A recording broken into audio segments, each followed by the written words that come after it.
এই 95 বছরের দাদু প্রাণ যায় যায় অবস্থা। আর এই মোবাইলের যুগে দাদুর মুখ থেকে কি বেরোচ্ছে শুনুন।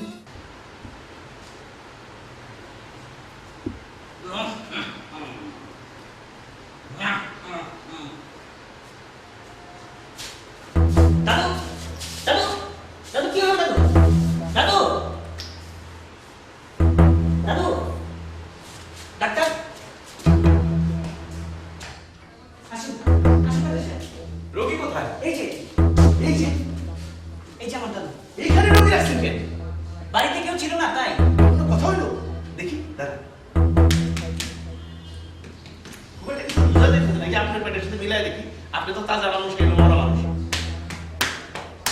না না সবকিছু তো বুঝে উঠতে পারতাছি না দেখি। অবস্থা দেখি চুপ। এই বাইসা গেছি তো মরে নাই। সত্যি বলছেন? দেখেন কিভাবে খারাইতেছে, কি সুন্দর নাক, কি সুন্দর মুখ, কি সুন্দর চোখ, কি বলে তাই খালি দেখেন। দাদু চুপ। হে মালিক, তুমি আমাকে মিস কল দিলে। খাইছে আমার মিস কলালা রোগী তো জীবনও দেখি না ভাই। আমার ব্যাগটা দিয়ে আমার ফিস্টি কিছু লাগবে না ভাই। এবার